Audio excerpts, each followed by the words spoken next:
Today we're going to do traffic signals. This is lecture number 24. We started an introduction to traffic signals last time in lecture 23.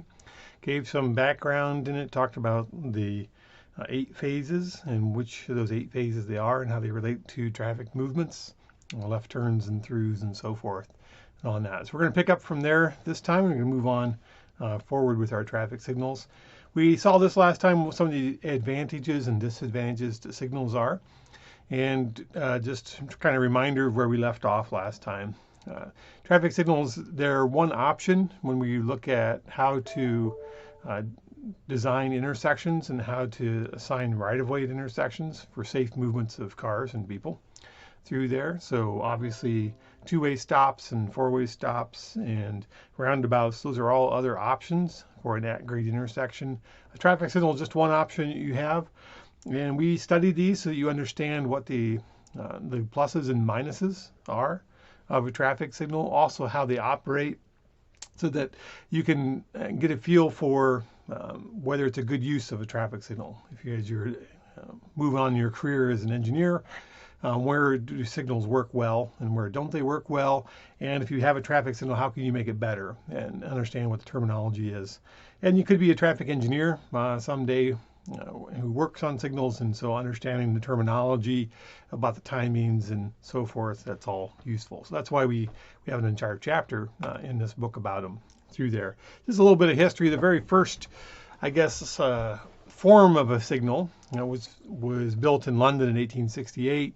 If you're familiar with railroads at all, they used to use to describe which train had the right of way, whether it could move forward or not. They used a semaphore, which is a system looks like this. It has little arms that stick out on the side, and then the arms raise up and down and let the train engineer know whether he can proceed safely or not down the track through there. So the railroad engineer had the idea, well, we could do the same thing with cars in London, in downtown London. I think it was right next to Westminster where they built this. And he tried to use the same thing. And to light it so you could see it at night, so there's also a lit up here at the top, little glass lenses that used, and this is 1868, right? So they were using a gas lamp in there. And this one had a problem in that it actually caught on fire and burned up. And so that was the end of the original, the very first traffic signal system. Is they took it out and they didn't try it again until much later, back in the US then, as traffic signals moved on here. So here's examples of what some dispute whether this is the very first traffic signal or not installed. This is in Cleveland, and so this one here on the left, this was in around 1914, somewhere in there, 15, I believe, was when this first traffic signal was put in Cleveland. There's a debate about maybe the actual first traffic signal was in Utah. So I've heard both sides of that debate through there. So it depends on who you listen to. The first ones, they were illuminated, but they weren't automated. And so it used to be a policeman would stand out in the street and direct traffic by hand. And that's, you're hard to see. Just one guy standing there on a busy road, they're hard to see. And so they came up with this illuminated system, but it was still operated by a person, and they would manually change the operation of that. And so it wasn't until a few years later they actually got into an automated operations of signals through that. But so that's the background in traffic signals. We've had them around for a little over 100 years now in operation. If you don't count the burning semaphore in London, we've had in use in the US with a little bit over 100 years now. We've had traffic signals through there. You saw this slide in the last lecture, so we've got the 3 main kinds of operation: fixed time, free, and semi-actuated. Hopefully you remember those from that. And again, we're going to focus on the fixed time because it's a good way to give an introduction about how we do signal timings and what signal timing terms mean and all that. And it's also fairly easy to calculate these things if you use fixed time. So if you went free or semi-actuated, it gets a lot more complicated, but yet the base terminology is the same. And so we've studied the fixed time ones to give us that background. And then you can adapt that pretty easily then into semi-actuated and free ones through that. So some of the terminology we're going to go through now. So it's kind of definitions, what we're looking at. Intersection, you should know what that means. It's an at-grade crossing of two or more roads. At-grade just means you're at the same elevation, right? A grade-separated crossing would be an overpass, right? At-grade means you intersect at the same elevation, which means two different roads, people on two different roads have to share the same space out in the middle of the intersection. And what we do with intersection control is we say who has the right to be in the middle of that intersection at whatever time. Right? And that's what we're doing is we're divvying up rights to be in the middle of that intersection where these two roads intersect, and give that right to one movement or another, left turn lanes, the left turn people, the through people, and so forth, by time. Usually it's separated by time through there. An approach is one, just like it says, one approach coming into that intersection. If you have two roads that are crossing, you'll have four approaches, right? So each side coming in has an approach through there. If you've got five roads intersecting, or five, like the 5 Points intersection in Valparaiso, right? That has five approaches. You have one more road coming in from the side than you normally would at a place through there. A lot of intersections in Washington, D.C. have come in at very odd angles because it's just the way that network was designed originally. They had a lot of cross-diagonal roads cutting through the city. And so they'll have more than four approaches at theirs. Most intersections, it's four approaches on that. A lane group, it's either a single lane or multiple lanes, which are all doing the same movement. So left movement, a through movement, or a right movement, that's a lane group. And those are often given the same phase number through that if they have their own timing base in the signal. And so here's approaches. This would be a bigger signalized intersection coming up here. And WB stands for westbound. And that's how we normally look at it. So what direction are people moving in? This is the westbound approach, right? It gets confusing. Sometimes people say, well, that's the eastern approach. Well, the approach is on the east side, but the movement is westbound. And that's in traffic engineering, that's how we usually refer to things. This would be your westbound left, westbound through, westbound right. This is your southbound left, southbound through, southbound right. All right, so the SB is southbound, eastbound, northbound. All right, so that's how we refer to the approaches. So the eastbound approach is on the west, physically on the west side of the intersection. The westbound approach is physically on the east side of the intersection. So a little weird. That's just the way, that's just the terminology we use. That's how we continue to reference things, and you'll see that coming up, right? So a lane group then is a movement of that. So westbound left is its own lane group if it's separated here, right through that. Right. So we've got a number of approach lanes, and this through movement, there's 3 lanes, but it's a single movement, right? So that's a group. So that would be a lane group through there, right? And in the right turn, it may get only the green light at the same time as the through, or it may have its own light. So it's a movement, but it may be on the same phase as these through movements, right? So we're not sure. If it has its own signal head, if there's a right arrow on it, then it would be its own phase. If it only gets the green ball indication the same time as the westbound through gets it, it's its own movement, but it's on the same phase as the westbound through. And that's the normal. That's normally how we separate that. Left turns often get their own movement and get their own phase through there, so they'd be their own lane group right through that. All right, signal heads. So the terminology, the actual physical thing hanging up at the intersection is a signal head.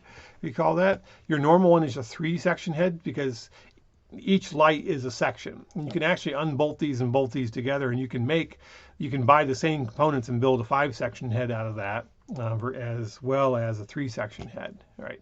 You need some special hardware to do a doghouse design like this. This was more common here in Indiana, particularly. They like the doghouse style. Indiana's now moving to this 5-section head. Actually, I think they're doing a 4-section head where they have a flashing yellow arrow now through that. Built into it through there. So they're doing them vertically. They're not doing the doghouse style. It apparently looks like a little doghouse. That's where the name came from. This is the 5-section vertical, which is now becoming the common form in Indiana. It's a 5 or 4-section one. And then the standard signals are the 3-section heads. All right, so down in the traffic lab, that's a 3-section head that's operating down there, and those are all, we call them balls, green ball indication, right, or circular indication, and then you'd have the arrow indications through that. And that's just a lens. You're just changing the lens in the signal head to be able to do arrows or the green ball. All right, and you can have right turn arrows as well. All right, so that's, again, some more terminology for us. Here's how they operate. This is coming from the signal timing manual. So how they operate is a little differently, and it's a little bit related to what they look like. You can't do some operations unless you physically have the right stuff there through that. So our standard basic style with traffic signal heads would be a permitted signal. So that's everything is a ball indication. So you've got the red ball, yellow ball, green ball, right? And so all those are those would be a permissive or permitted movement through there. If this was over your left lane or near your left lane and you had a green ball, you can turn left. You're permitted to turn left if nobody's coming. That's what they mean by permitted. Some people refer to it as permissive. Right? Either way, you can call it either one. You can turn left if nobody's coming. Right? And so that's a permitted movement, and that would be a green ball indication. Right? If you have an arrow, if you have a green arrow illuminated, that is a protected movement. Only you can be turning left at that time. There is no cross traffic you have to worry about. Right? Maybe the opposing left side is moving at the same time, but you're not going to cross paths. You shouldn't cross paths, so you're still protected. And so we call that a protected movement. If you have the arrow, especially for left turns, that's a protected movement. Right? If you have the green ball, then it's permissive, right? So both of these styles, with the 4 heads or the doghouse style, is a protected, permitted phase operation. Usually you start with a green arrow. Let's look at the doghouse one. You'll start with the green arrow. Then when that protected phase is done, your left turn movement protected time is done, it goes to a yellow arrow. Then it switches over to a green ball, right? So you had a protected movement for maybe 15 seconds. 15 seconds, only you could turn left. When it was done, now you have the green ball. You can still turn left, but only if nobody else is coming straight on across from you. All right, so the opposing through movement is not moving. You could still turn left. So that's protected, then it goes to permitted.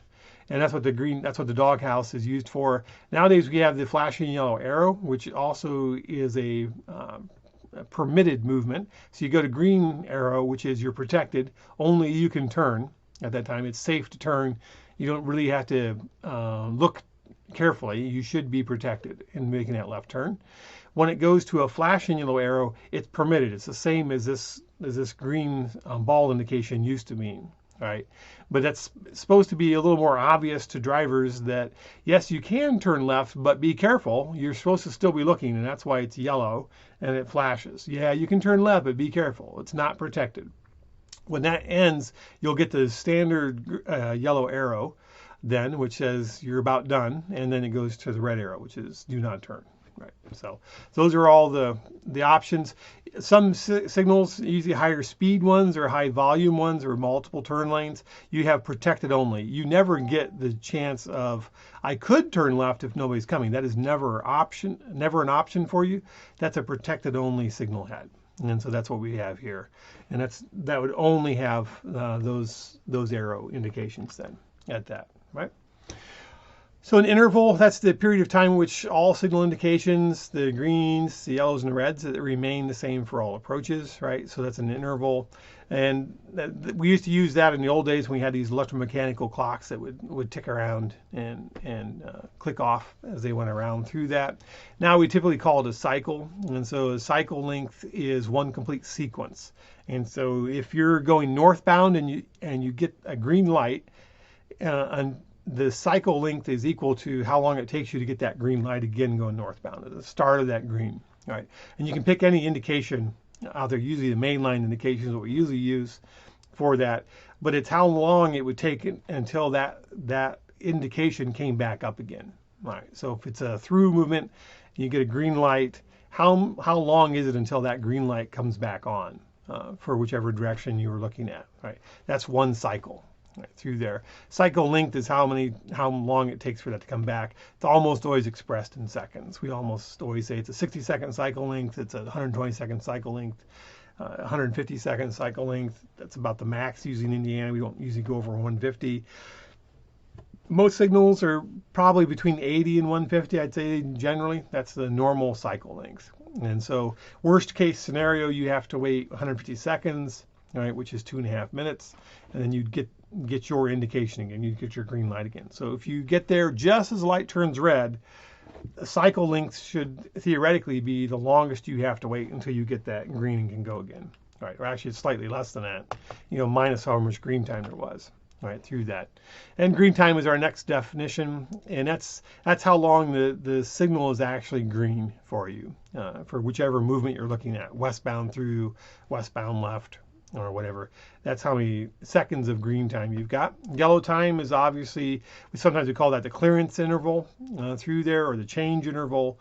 The excuse me, yellow time is obviously how long the yellow light stays on, right? And it changes. It is not the same for every signal and every movement through there. It'll change, and it's based off of time and how long it takes, how wide your intersection is. And so there's an equation that you would learn from ITE that will tell you how long to calculate your yellow time for.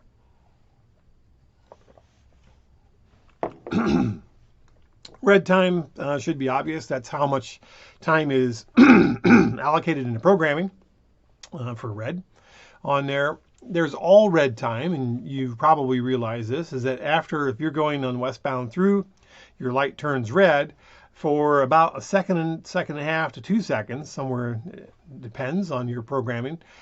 Nobody has a green light, and everything is red, and that's considered all red time. Right, see that, and that's a safety interval. They put that in the mid-1990s or so. They started using the all red phase through that, and it's if someone was still in the intersection on yellow, this would give them some time to clear out through there. So it's also called the clearance interval at times.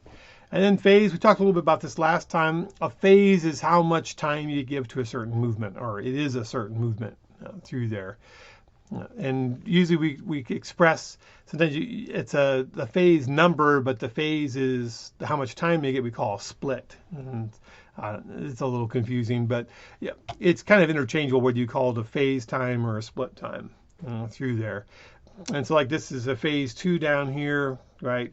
And so that its split time is 25 seconds. And so out of the total cycle length, which is 60 seconds, right?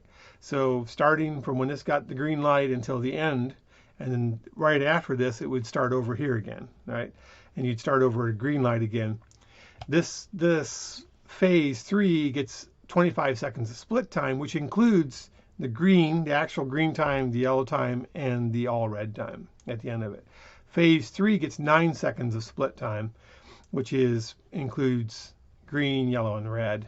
Phase 4 would be 26 seconds. Do that, right? So that's our phases, and a phase is usually a single movement through there. We went through that last time on that. Gap is how much time there is between cars, right? And so as we have an actuated intersection, which is the next definition through there, which is a signal that can detect cars, right? And either it's got something in the ground or it's something up above, a camera system that's looking at cars, and we know when a car is there and we know when a car isn't there.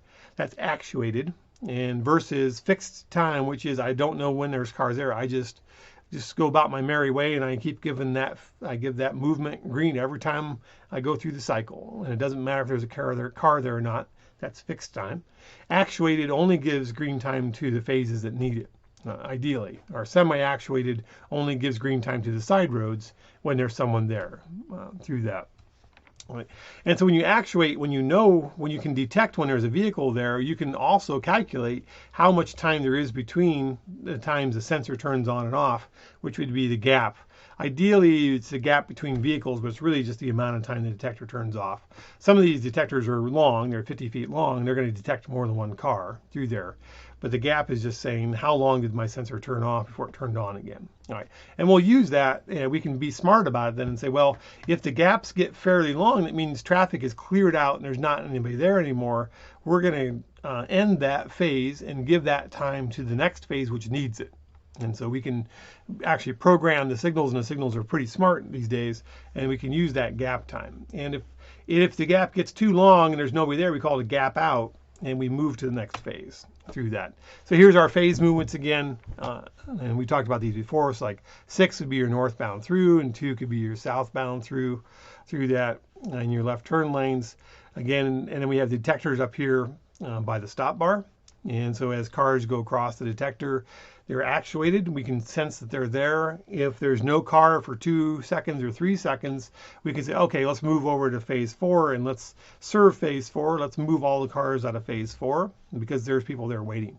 I have a sensor there. I can tell someone's waiting there. All right, so those are our phases. And then that one complete cycle goes through all those phases, and we saw that already as we roll through that. All right, so let's talk about detectors. So how are signals built? We already know that these are signal heads, right?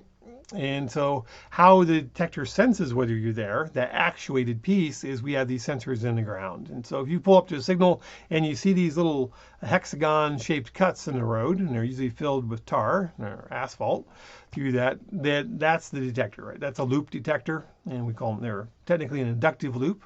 They've been around since the late 60s. They started becoming popular through that. These are in Indiana, probably 90-95% of all signals are run off of inductive loops. All state signals are run off of inductive loops. That's the only thing the state allows. Well, I guess you can use one kind of puck, but they're not very popular through that. So almost all state signals are using these loops. Sometimes it's like a perfect circle. The more standard one, more common one you're going to see is this octagon shape. And there's a piece of wire in here, and you wind that wire around, and as a vehicle has enough metal in it, like a car or truck, or this truck comes across to that, there's a current running through the wire. If you bring a piece of metal near a wire with current in it, if you remember your physics class, it creates a magnetic field, and that changes the inductance. That changes the inductance inside the wire.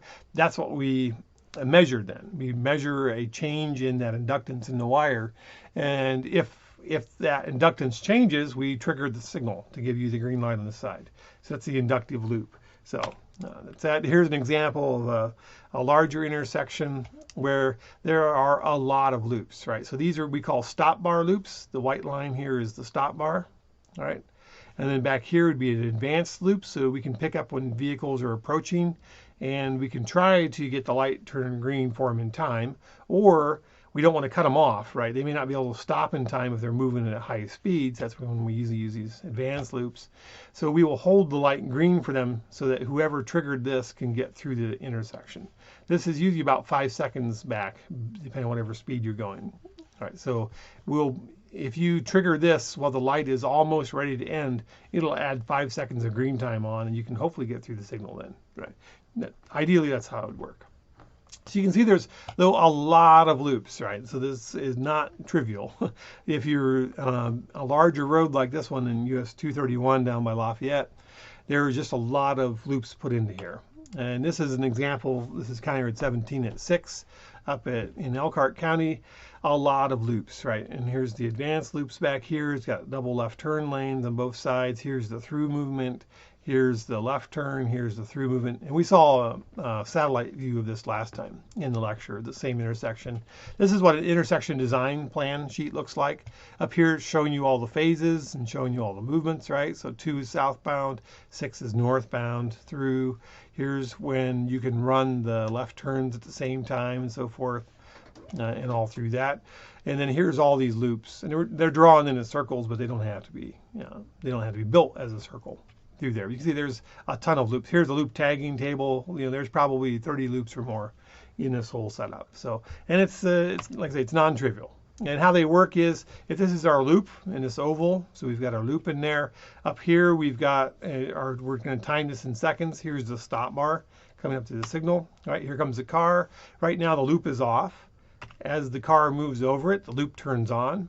And as long as the car is in this zone, that loop is on. All right, until now the car has moved off, the loop turned off, and at 10 seconds, the loop's off. So that's how it's going to work. That's what the signal is actually seeing. It doesn't see cars.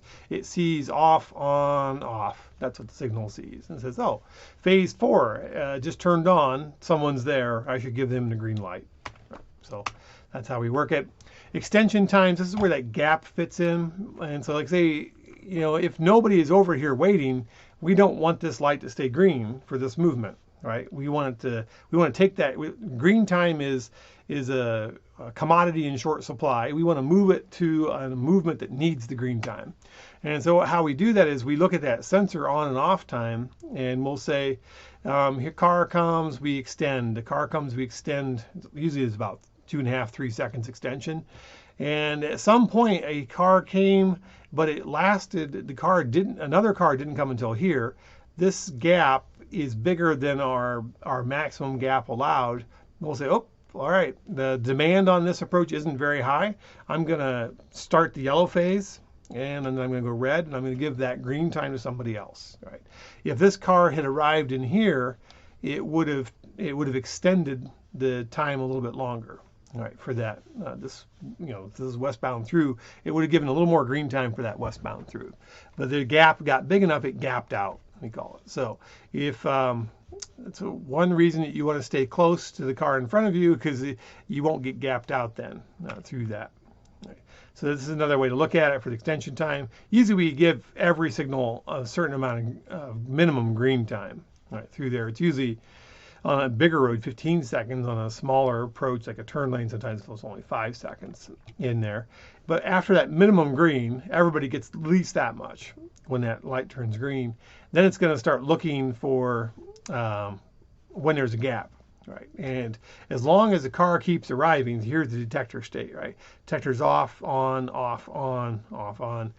As long as someone's arriving, it's going to continue extending that. But toward the end of that phase, we can get even trickier. We can say, well, that gap needs to be even closer together. We are going to reduce the gap that we accept even more. And so you have to have a really tight platoon of cars. Cars have to be very close together. Otherwise, we're going to gap out, which we eventually do. Right? There's a big space here. There's no more cars coming. And so we gap out and we give that time on to the next phase through that. And a couple more terms here. This is spillover. This is a right turn lane, and this is the through lane. All right, and here's the left turn lane. Spillover is there's so many people turning right. They're blocking this green car. This green car wants to go straight. He wants to be in this lane. The red cars, which all want to turn right, have spilled back over into the through lane, and they are blocking the through movement. So you don't want that. All right. So when we do a traffic analysis, which is a elective, and if you take the traffic engineering elective in the fall, that's what we were going to look at. We're going to look at designing this lane. If we can estimate how many cars are going to turn right per phase, we will design this lane to be long enough to hold all of them so they don't spill into the through lane. All right. And we do the next thing, which is spill back. Now there's so many through vehicles, they are blocking the entrance into this right turn lane from this red car back here. That's spill back. We check for both things, right? We check for both things, and this is typically the worst case scenario, or more common case, is that we get a spill back. There's so many people in the through lane, our right turn lane isn't long enough. And so we'll design right turn lanes that are 700 feet long. It's not uncommon. And we only need maybe 100 feet of that to store cars down here. The rest of it is just so they can get around the end of the through movement lane. So that's one thing we check when we're designing traffic signals, is to make sure we extend both the left and the right turn lanes back far enough so that that car can get around them through that. All of this, how traffic signals are run and how we count things and how we time things and all that is coded into the manual and uniform traffic control devices, the MUTCD, or MUTCD, we call it. And the 2009 is, I think, the most recent edition, but it has 2 or 3 updates since then. So they've been keeping it up. Don't freak out that it's 12 years old now. It is being kept up. There's newer additions or addendums to it to keep it up to date. So the green book, the one we use for design vertical curves and horizontal curves, that's a recommended practice. That's just a recommendation. Right, and it's not law, although you'd do well to adhere to its what it says, at least its minimum values. through there. The Manual on Uniform Traffic Control Devices is law, and it's law across all of the U.S. and all the states. So it's a federal guideline, and you do have to, this one you have to follow. So it'll give you standards. It'll also give you guidelines. Well, the standards you have to follow. Those are law. We do have to follow those. These set out exactly how a traffic signal is going to work, because what we don't want is we don't want each state to have its own rules about how traffic signals work or should work. And so that you know that the green means go and the red means stop, right? And the reason that every state in our country is the same is because this book tells us this is exactly how you're going to run this signal. And green means go and red means stop. And they literally say that in there. And so you know how it operates through that. And they've got warrants for traffic signals. So you can't just say, this would be a great place for a traffic signal. Well, you have to meet a warrant. This shows that your signal is warranted. It shows that there is a true need for your traffic signal in a location.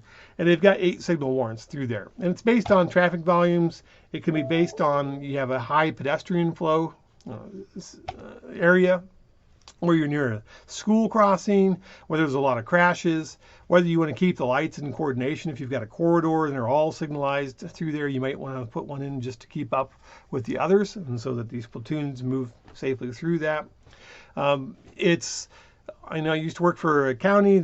Sometimes the commissioner's like, oh, we need a traffic signal there. I'm like, well, you can't just put traffic signals up where you want to. Right? You have to meet a warrant through that. An unwarranted signal is, and the reason they do that is they don't want just a random collection of signals all over the place. They should only be used where they're needed and where they're helpful. And that's why these warrants got developed through that. So it's not just a whim, oh, I think the signal will be great here.